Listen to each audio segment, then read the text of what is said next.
Hi, everyone. Welcome. We'll begin in just a few minutes.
Awesome. Hi, everyone. My name is Victoria. Welcome to Security and Sneakers. I'm the Channel and Field Marketing Manager for the East Coast here at Critical Start. Before we get started, I'd love to do a couple of housekeeping items. This session is being recorded, and you will receive the recording post-event. Polls will be launched throughout the event. You only need to click your answer once, otherwise it'll get rid of your response. Utilize the chat function on the right to interact with fellow attendees and our presenters. We are giving away an extra $100 gift card for those who do comment, answer poll questions, ask questions. And you are automatically muted, but if you would like to ask any question live, we can bring you up on stage. Just click raise hand and you can come on up. Otherwise, place your question either in the chat or the text Q&A. Within 24 hours of the webinar's conclusion, you will receive your $150 Nike by You gift card, along with instructions on how to customize your Nikes. I'd like to hand it on over to Winston for his introduction. Winston? Thanks, Victoria. My name is Winston Nelson. Just a brief background about myself. I started off at Cisco a handful of years ago as an SE for some of their cloud security tools. After that, I moved on to a domain registry company as a lead SE for the US, working with their private public sector DNS offering, as well as their network detection response tool. Until about a year ago, I happily stumbled upon Critical Start, where I am now their senior security consultant here for the Northeast in Canada. And now to hand things over to Ryan. Hey everyone, Ryan Benson, Senior Director of Cybersecurity at Stratascale. Been in the industry since 2007 to 10 years in the Air Force as a cyber operations officer. And then for the last 8 years, I've been building and running security operations solutions, whether it be a managed security solution in a VAR like Stratascale or at companies that I help design and build those for them. In general, team I run today, about 25 people. We provide services along with partners like Critical Start to large customers in the Fortune 1000 industry for security operations and other things, and I'll go over that in my presentation. So great to meet everybody. So let's talk about what Stratascale is. So Stratascale was launched in 2020 as part of the under the umbrella of SHI. SHI International has been around since the 80s. Launched by Ty Lee. It's been a value-added reseller that helps companies basically connect to technology.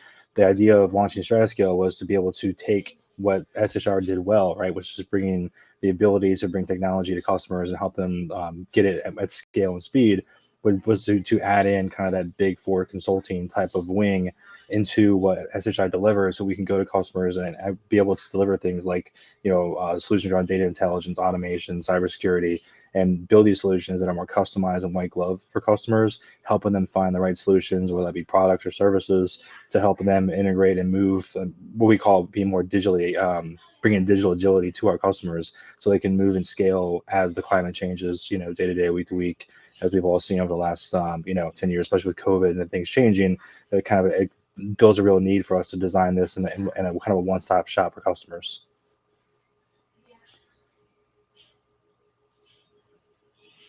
So the teams I run at Stratascale, there's three main pillars we run across: the strategy, GRC, technology operations, and the manage and respond.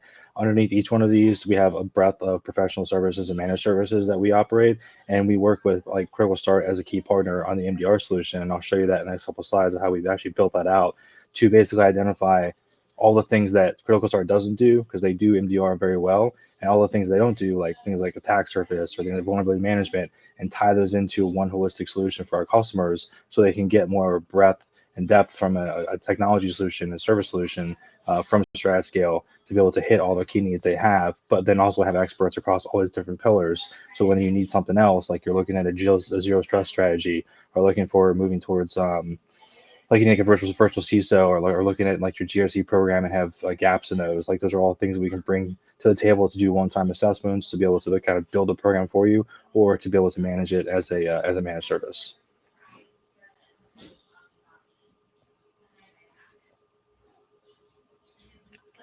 So when we look at the approach for building out the modern SOC, one of the things I look at in these 4 pillars is making sure that we understand, in order to do each one of these things, not everyone has the ability or capacity or manning to be able to do them, and not every solution that's out there, every MDR or even SOC as a service, has all these pillars built into one for customers.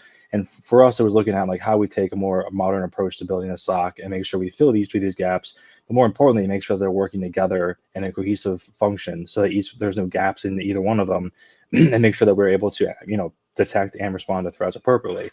So to be able to hit each one of those, the things we look at is being, having a top tier MDR solution like Critical Start as that monitoring detection layer at the top, right? So everything funnels together into that. There's tools underneath that piece that we use for the detection.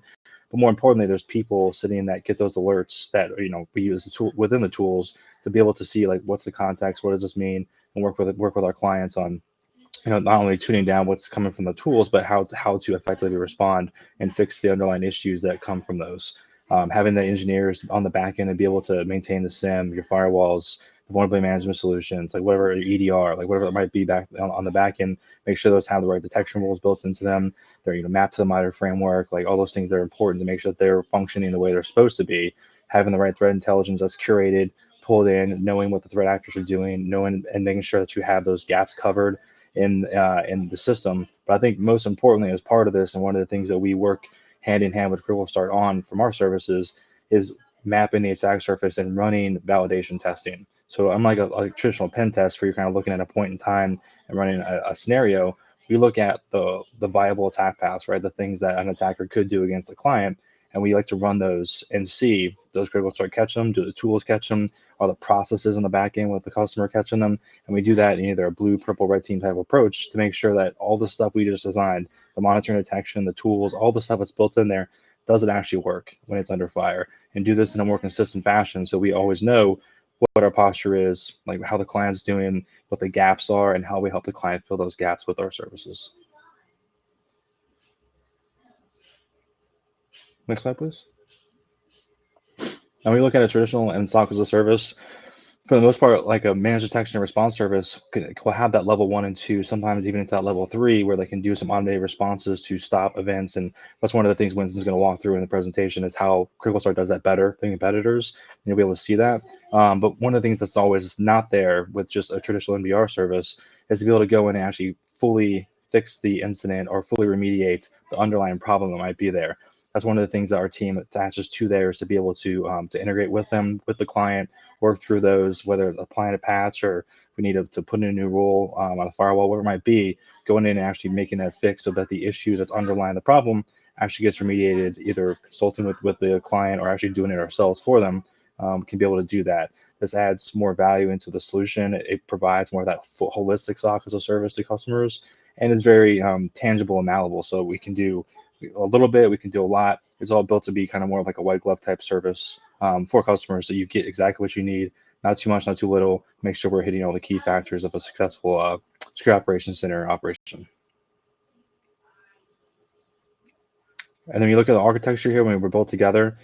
The great thing I like about Critical Start and their solution is their trusted behavior registry, right? Like they've been doing this a long time, and when they're ingesting information from XDR, from the EDR, the SAM, all the places where you're going to be looking for to detect events, they already have a huge registry of things that are known good from those devices, right? We've seen it before, we've marked it, it's been investigated, we know it's there. I don't need to look at it again.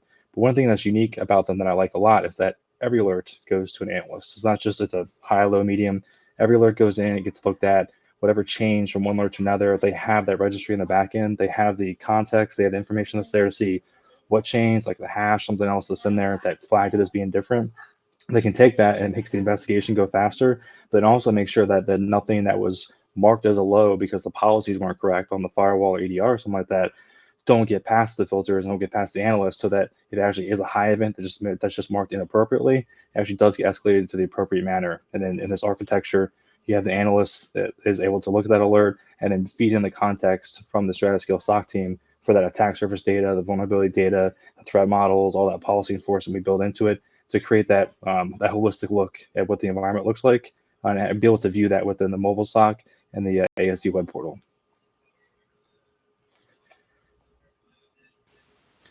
Thanks, Ryan. Now, if you all can take just a couple of minutes to answer the poll, that would be really appreciated.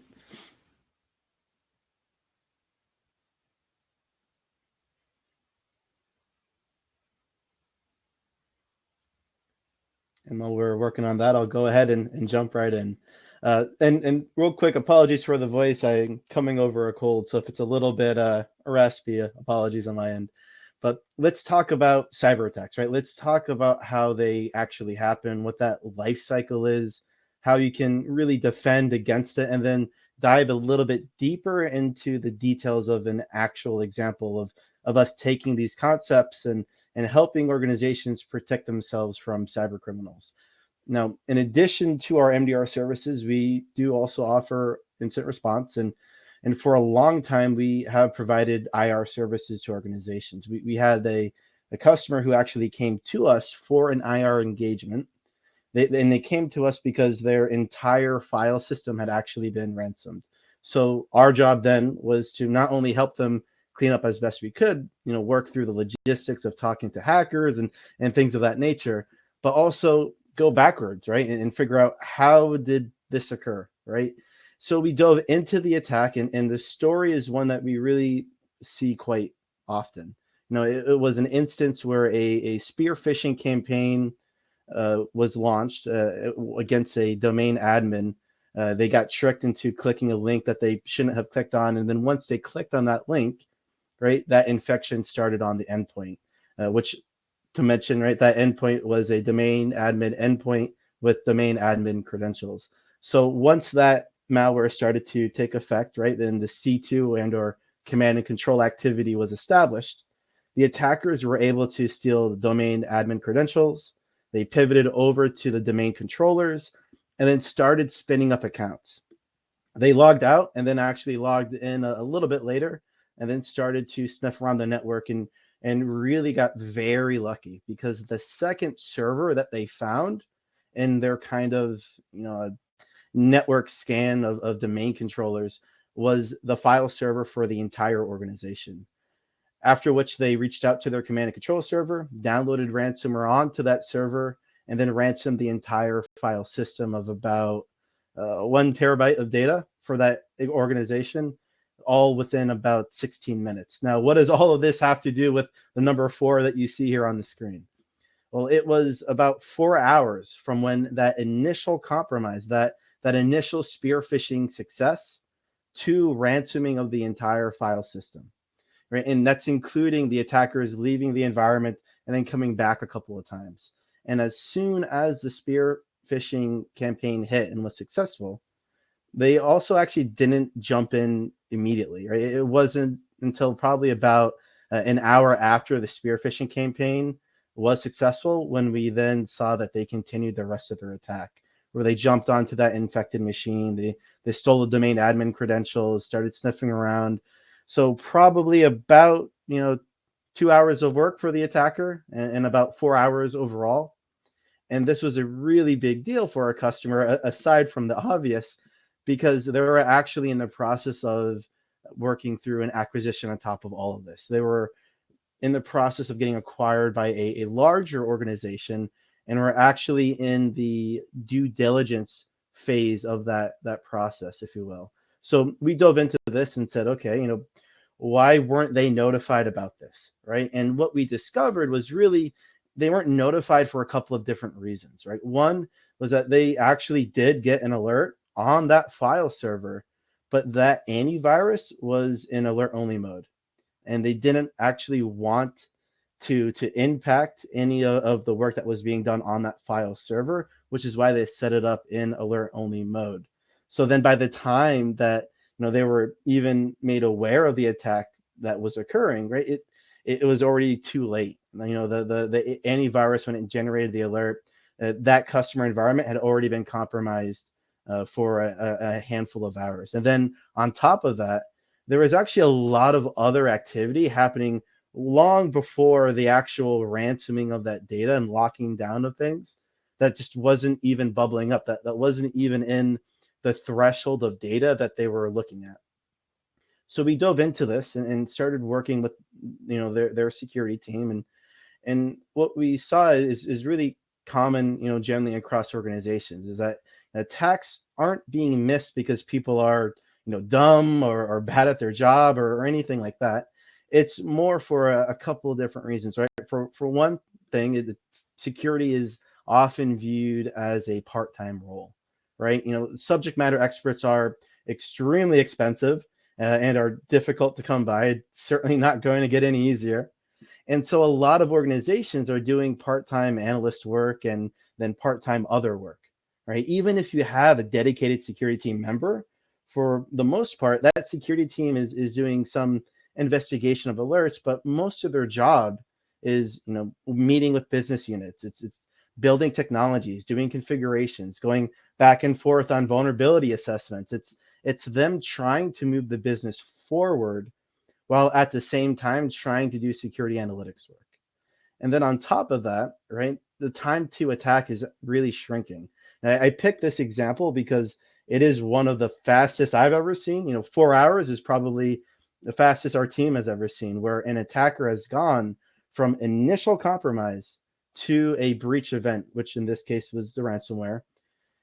And it used to be really, you had weeks to months, for when an attacker's in the environment up until they would do something meaningful to either destroy or harm or steal, something from you. And that's really not the case anymore. Really, you have, hours to days, because usually within a day or two, they're taking action because they know, right? Once they get in, they have to really quickly find something that's interesting and then do something meaningful to you and your organization before you find them and cut off their access. And if they are there for weeks, then most organizations are going to find them. But if they're there for 10 hours, 20 hours, a day or two before they're able to hit something, in most cases, they're not really going to be found, right? And so that then leads to the third kind of thing that we're seeing, which is from a defender perspective. We've noticed that there's this idea of prioritization amongst security alerts. Every security tool provides you with prioritization. Is this a critical alert? Is this a high, a medium, a low, a informational, whatever that is? And what we've discovered is that prioritization is a big problem for organizations, at least from a finding and stopping the attacker perspective. The only alert that bubbled up to the security team in this example was that high priority alert that says, hey, I see ransomware on the system and I'm in alert only mode. But there was a lot of other suspicious and or malicious activity leading up to this, from when the original malware was running through the system via that URL click, to the stealing of not just any credentials, but domain admin credentials on a domain admin laptop, pivoting from system to system, spinning up a bunch of accounts ad hocly on domain controllers, pivoting around from then those domain controllers and across the network, reaching out to their command and control servers to do communication, doing remote logins, and then finally downloading the file and running that. All of this activity, right, that the EDR tool that they had was actually creating those alerts for, but every single one of those activities was actually tagged as either a low or medium, or an alert that existed but was turned off. And so none of that actually made its way up to the security team at any point while this was happening. And this is not like a bad security team, right? Again, this is just fundamental to how pretty much all security programs, or rather all security teams, are built today. And so when we look at this and we're looking to help solve these problems for and with our customers and partners, we wanted to ask the questions, what do we do to effectively keep pace with these cyber attacks, and how can we make sure that we're involved, that we're engaged, and that we're responding to attacks in a timely manner. So for us, the main thing is then killing that attacker dwell time, because the longer an attacker is in the environment, the more damage, or the more time they have to do more damage that they can do. And so one of the most interesting things that we've seen, even in this example where it only took 4 hours from compromise to breach, is that it was over an hour from that initial compromise until when that attacker actually used their access into that system to start to do things. So they had access, they had persistence through the malware that had been installed through the spear phishing campaign, but they weren't sitting there, sitting at their laptop, right, waiting for this particular user to click on the email. They sent out the email and figured, all right, wait a couple days, weeks, minutes, hours before anything would happen, if anything would happen, right? And what we find is that most people get compromised, or rather most organizations get compromised, and then it's usually about a couple hours in a lot of cases before the attacker even starts to try to do something with that access that they've gained into the system through those campaigns. And so even from that very, very first stage, if you can be aware of that initial compromise and engage within minutes to even an hour or so, you can, in most cases, stop that attack before the attacker even knows that they have access into the environment. And this is a huge deal for us, and is really fundamental to our service overall. Because when we're working with organizations, who say, how do you get there, right? How do you get to a place where, we can see this kind of activity and respond effectively and et cetera. And so what we do is we really start with these three major categories when we're working with our customers. The first is making sure that the technology is mature enough to actually tell us that an event is happening. So if you don't have EDR on your endpoint, you're not going to see most compromises, because antivirus is basically only going to stop malware that is file based. That's doing very specific actions and or activities on the file on the system. And then attackers who are trying to get somewhere more interesting and then act and then going around or pivoting within the system are really going to go around that type of tool, if you will, every single time. And it's not just EDR, because then you start to get into identity analytics, right, and network analytics. You start to get into cloud security analytics. All of these pieces in the environment have aspects of it that are proactive, that are going to block known bad. But mostly they exist today to tell us, something suspicious and or unusual is happening and then needs to be investigated.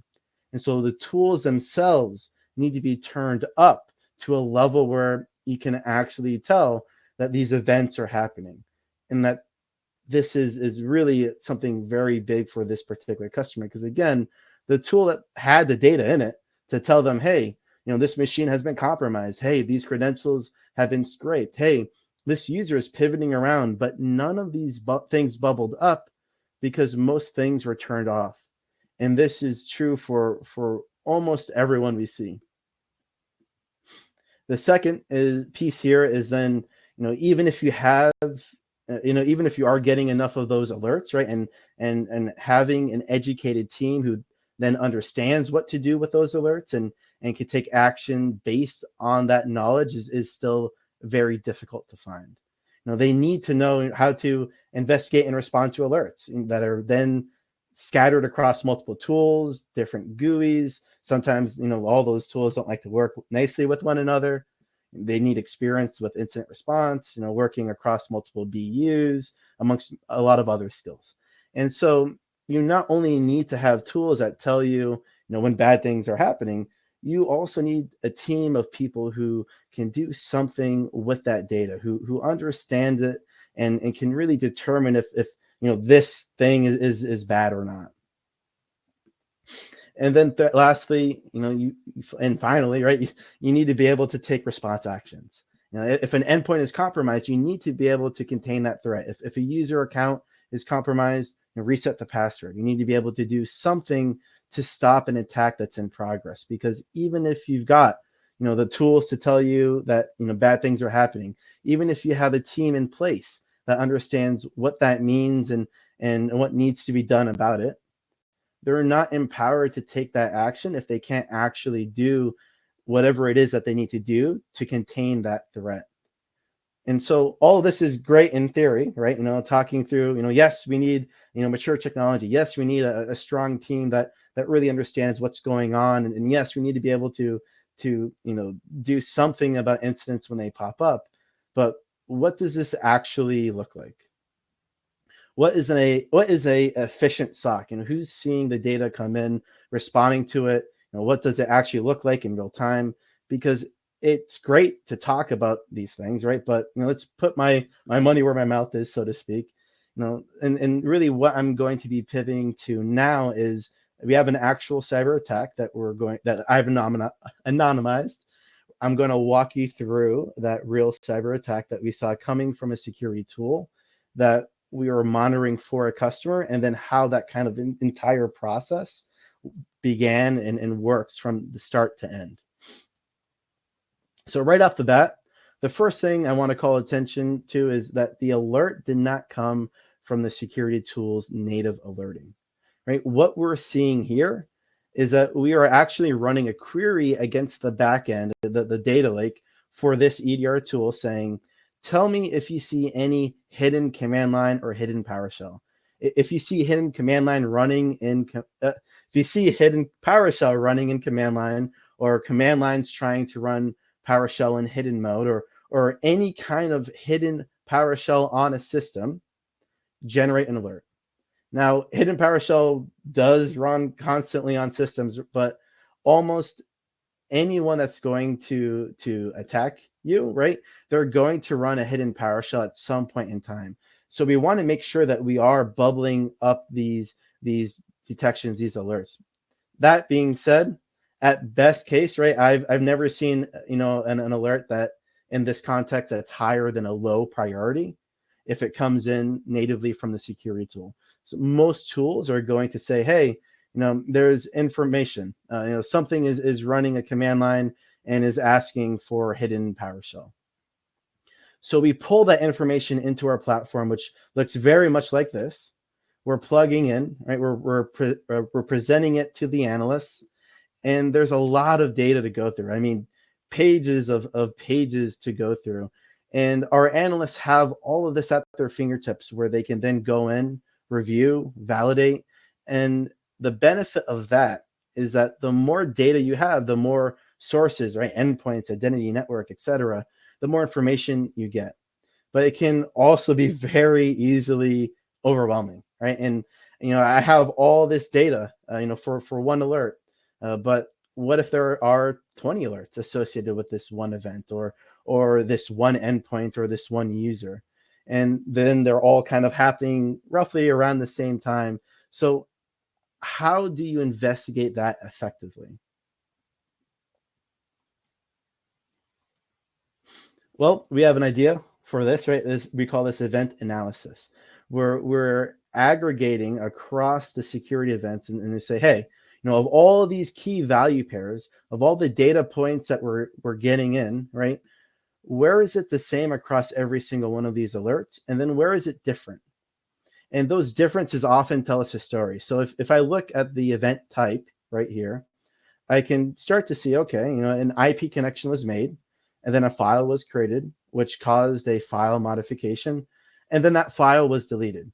So, okay, that then to me looks like communication with a C2 server, installing a file, taking some action, and then deleting that file to try to cover their tracks, which is obviously and certainly not good.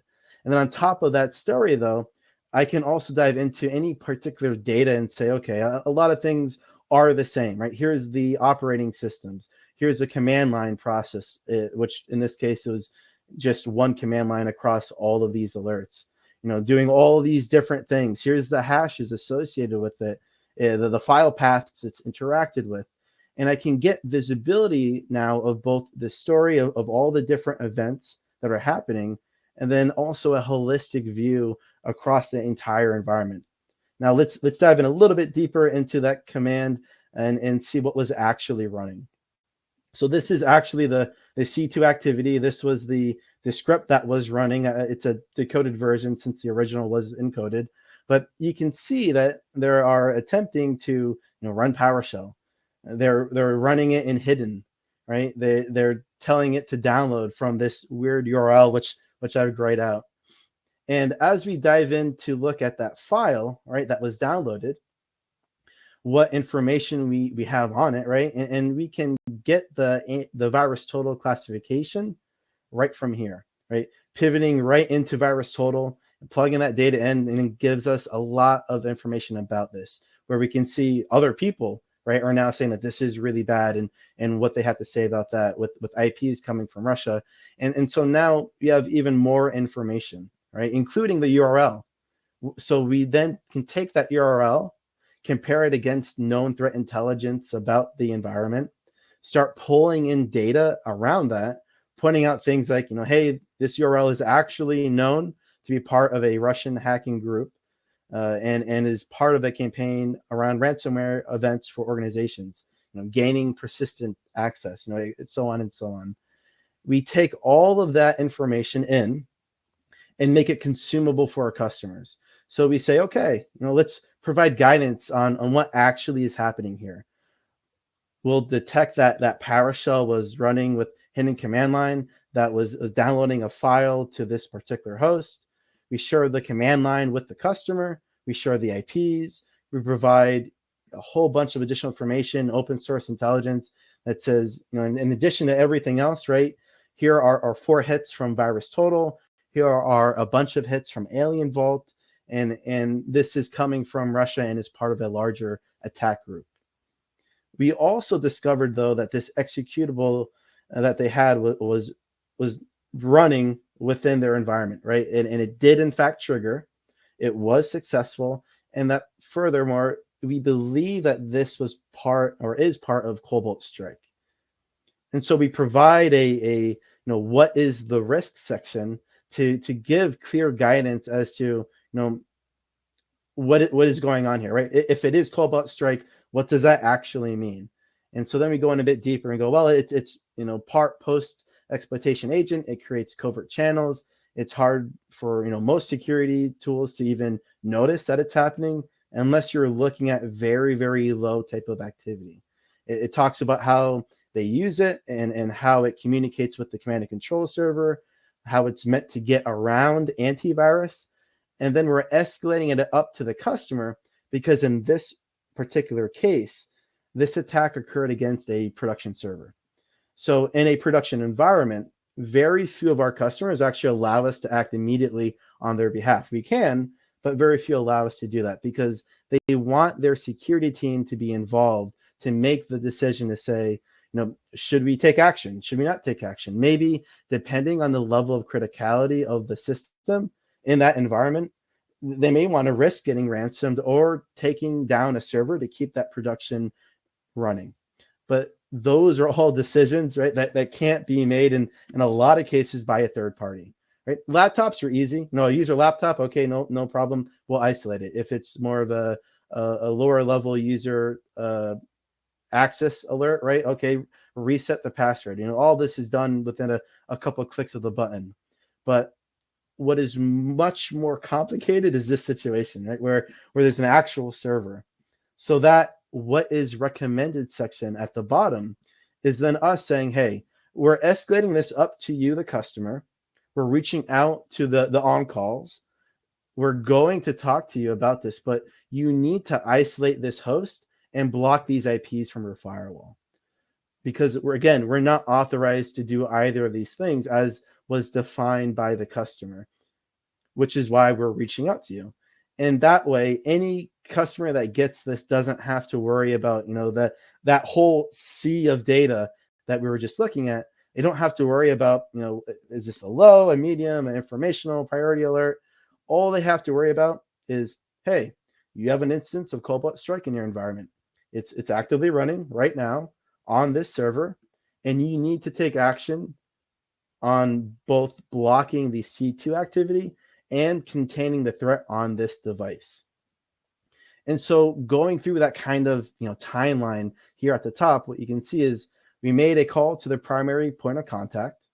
They didn't answer, so we called again and again, and then we finally made contact and started escalating on through. Now, different customers have different escalation paths. We can get as granular and prescriptive as they would like. In this case, right, they did instruct us to try to reach out to that particular point of contact multiple times, even with this being the use case. But that being said, if you want to give us a call tree to just work our way down until we get a hold of someone, absolutely, that's something that we can do. So we get a hold of the primary point of contact with this customer around 7 a.m. We're working with them on the incident remediation. There's a little concern from their end about whether or not they're going to take action on this device, and they're working with some internal teams to really determine things like, what's the impact to taking down this server to contain this threat versus the potential impact. And while all of this was happening, at 7:28, we got another alert. And this is actually the first alert that's coming from the security tool itself. The security tool generates this alert, informing the customer that the tool is seeing more malicious activity. This is activity that when the attacker is starting to leverage their access in the environment to try to download stuff onto the system, pull more information out, so on and so on. And so you see this, right? We're adding this information up, we're communicating this to the customer to let them know that we actually are seeing Cobalt Strike doing active activities on their system right now. And in this case, you can see we've already taken the opportunity to add the hash of the file that they attempted to download onto their system into our block list, where we're providing additional context as to what's actually happening, and then we're providing senior analysts to help them make these decisions. And so as you kind of work through this and you look at the timeline, we get the initial alert at 5:50 a.m. Within 7 minutes, it's assigned to one of our analysts. Within 20 minutes from there, we finished our investigation. We've assigned this a priority and are escalating this up to the customer to begin working with them on this incident. Then at 7:10 a.m., we get the second alert from the security tool. So about an hour and a half later is when the security tool generates the alert versus the first alert that we were already looking at.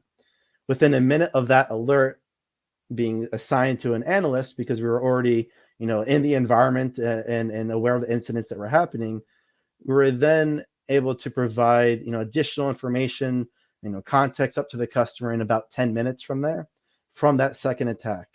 So you can see kind of in real timeline of an attack here, of how we are actually engaging earlier in the kill chain than the tools themselves, and then we're actually engaging and already working with the customer for almost a full hour before the attacker realized that they had access to the system and then began trying to do things with that access. And that was an entire hour that we could have actually contained and remediated that device. But again, due to the fact that this was a production server, this customer was a bit hesitant to do that right from the start. Now, as additional activity was going and the attacker was starting to be active on the device, the organization ultimately did decide to isolate this production server. We're going to take a short-term hit here and then bring it back up online. And we were able to work with them to patch the device, clean up the system, kill the process that was running. They ended up thankfully not having to rebuild anything. And then they blocked the C2 IPs at the firewall level and then push out the patches, so then they were protected. But from the customer perspective, though, right, all of that stuff that you saw that we've been going over, that's not where they engage us with most of the time, right? We have built our entire solution and access into the customer security tools, and access to our SOC, access to all the data that we have into a mobile application. And so they can get an escalation like this. Oh, there we are. Provide context with a full write-up being available to them right from their phone, with the goal really of being able to have someone read, understand, and then do something about it within about a minute of reading through this write-up and summary. And then in this case, where Critical Start was allowed to act, the customer wanted to take the next step and say, yes, I'm going to go ahead and isolate the server, which really was just through the click of a single button through this app, and then they were done. And all they needed to do again was just click that host isolation button, and that was it. They made that decision internally. That was actually the exact response process that they then followed. And just doing that, while naturally it is best practice to still block the IPs at the firewall and whatnot, they didn't need to necessarily do anything at the firewall. They didn't even need to log into their EDR tool to do this. They just pulled up our mobile SOC app on their phone, and the executives made the decision to isolate that production server, push the button, and it was really that easy. This is the process that we've seen be continuously successful with and for our customers. This is really how attacks work. And when you read about attacks happening in the news, you really don't see an attack where someone clicks on an email and then the entire organization is hit, because operating systems and devices are usually good enough where you don't really need to worry too much about that. And so as Critical Start, right, what we've recognized is that security teams are not able to do this, right? There isn't enough people. They don't have the technology, and they don't necessarily have the experience to be effective at these type of things internally. And then on top of that, a security team should be focused on moving the business forward securely, not dealing with low level commoditized security functions like, is this a false positive or not, right? Is this a real alert? What kind of alert is this? What's happening inside the environment? That may be important and is very limited capacity of sorts for an escalation, but in most cases it's better to ask yourself, for an example, right? Hey, I know I have a large SCADA environment. How are we as an organization protecting that environment from attackers? Now, at Critical Start, we want to take on those commoditized tasks for you. We want to be a true partner and an extension of your security team. And we're going to do it through these 3 points, making sure that, you're going to have maturing and the maturing of your technology, right? Going into your EDR, your identity, your networking, your SIEM, and other tools, and making sure that they are telling us everything that they can from a security perspective, that they're very much, expanding out the visibility of those tools that they provide, and keeping that up to date, over time. Then we want to extend your people into highly trained SOC analysts with, our SOC teams here in the US. You have 2 locations, all in the US, all US based, all US citizens, all US employees, who are going to do the investigation, the triage, understand and then react to incidents within your environment based on runbooks we've established for you, when we can act, when we can't act, how should we react. And then as we communicate those things on up, we're making sure that we're communicating things effectively as part of our team, right? To the right people at the right time. And then finally, we want to make sure that we are reacting within minutes as part of what we've built as a 1 hour SLA, and an actual contractually obligated SLA that says Critical Start will respond to every alert of every alert priority, so informational, low, medium, high, and critical, right, in 1 hour or less. And that response is everything that I showed you, right? It's getting an analyst assigned to the incident. It's performing that full investigation to understand what's going on, taking the approved response actions to remediate and then contain that threat in your environment, and then generating that write-up, escalating it up to your team, to you and your team, where we then give you some additional context or information or knowledge about an incident or the event in your environment. And then if we miss that hour mark, right, then we're fined. We self-fine, right? We have to pay out and pay money to our customers because of that. And it's really that simple.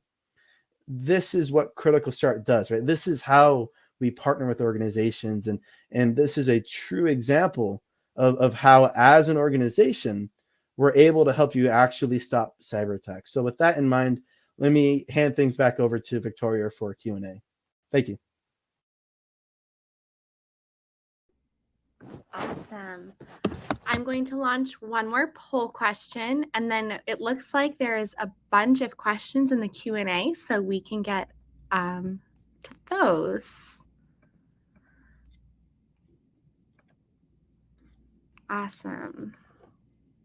All right, first question. What requirements are needed to ensure your SOC has sufficient and relevant information to conduct successful analysis? Are we feeding the security logs to your SOC?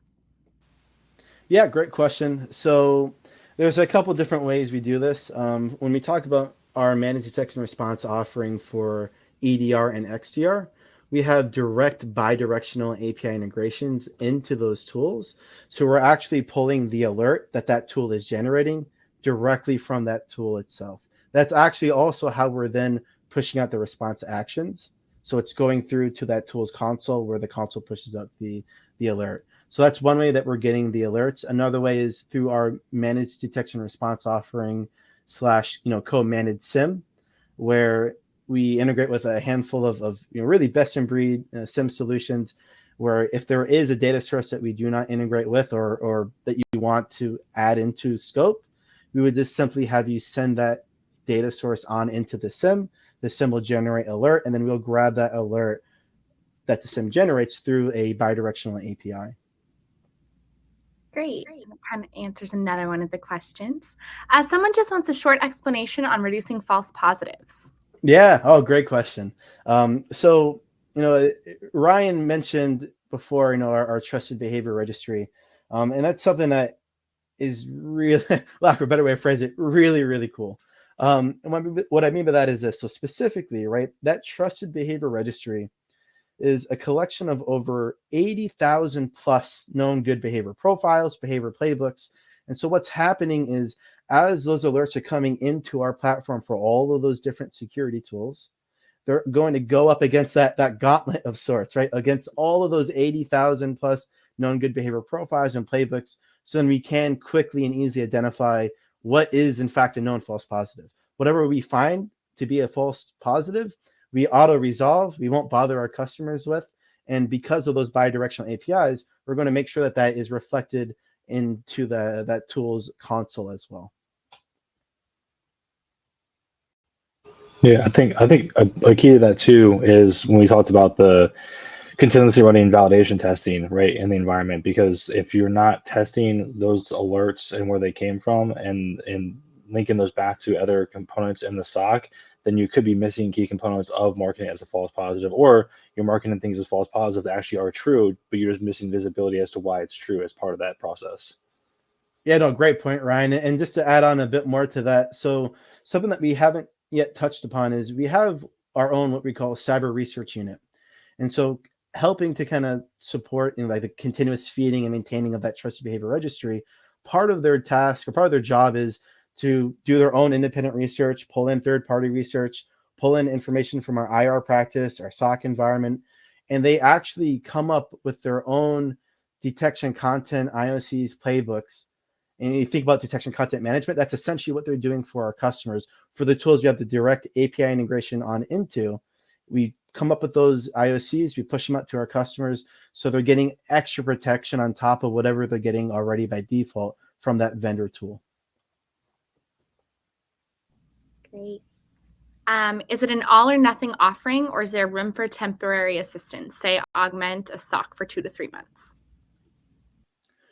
So we do have our own incident response retainer, right? And so that could certainly be a way that we could augment a SOC for a certain period of time. That would entail meeting with one of our incident response members to draft up a SAO and really make sure that we understand the parameters.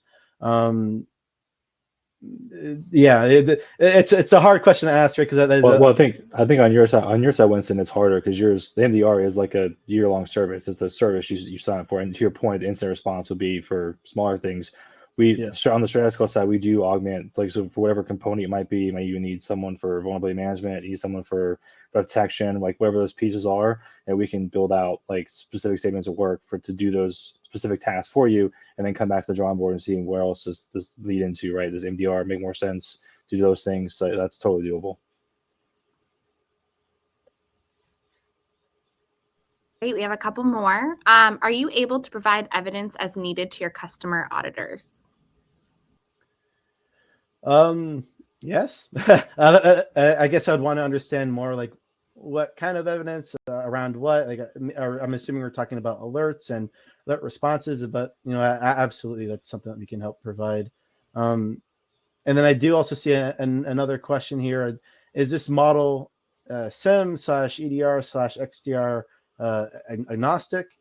So it is to a certain degree, right? What I mean by that is we have a handful of integration partners, if you will, technology integration partners. So, for example, EDR, the tools we directly integrate with that bidirectional API would be, SentinelOne, Microsoft Defender for Endpoint, CrowdStrike, VMware Carbon Black, Trend Micro's EDR offering, and then BlackBerry/Cylance. For XDR, that's Microsoft 365 Defender suite of tools. So specifically there, that would be Defender for Office, Defender for Identity, what used to be Azure Active Directory, now called Entra ID, and then Defender for Cloud Apps. And then lastly for XDR is also Cortex's XIM. And then just on the topic of mentioning the tools we integrate with, I mentioned there are some SIEMs. So specifically those SIEMs are Microsoft Sentinel, Splunk Cloud, Sumo Logic. We also integrate with automation and ticketing services like ServiceNow, Cortex XSOAR. And then if there are data sources that were not in that list I just kind of rattled off there, then again, right, we would just have you send that data source to one of the supported SIEMs where we would pick up the alert information on the back end. There is one, I guess, more use case where if you don't have a SIEM, as long as there's no like real compliance need out of that SIEM, we can be your pseudo SIEM for you, where we're really only focusing on security use cases. Yeah, and going back to that point, Winston, like with the evidence question, the evidence is all there in the SIEM. That's what the SIEM's there for. So, and it's co-managed. So either you can go in and search it yourself, or if you need Critical Start to go provide those, or where it is, or part of the search function, they can do that for you as part of the service. But usually that's where evidence is stored, collected, is in the SIEM. Yeah, great point, Ryan. Great point. And I have a question for Ryan. Does Stratascale offer services around strategic log review, log reduction exercises, weed out non-security related data, make recommendations on what to keep and what to maybe drop? Yeah, totally. Yeah, and across any platform that it might be, whether it be you're moving different platforms, or a lot of people do that for Splunk. Some people do that for other platforms, or even if you're looking at, instead of trying to fix what you have, if you're looking towards like, how do we want to move towards all our logs in a data lake and just want the analytics function on top of it, right? Any one of those pieces, we can come in from a consulting standpoint, review what you're trying to do, make sure that what we're offering makes the most sense to get to the right end state, and then provide that as a professional service. Great, thank you. That is all the questions for now. I am going to launch a survey if you have time to help us help you for future content as well. As a reminder, I will be sending out your Nike by You gift cards with the holiday tomorrow. It might be on Monday, but those will come to you with instructions very shortly. Thank you all so much for joining Security and Sneakers, and we look forward to seeing you the next time. Thanks all.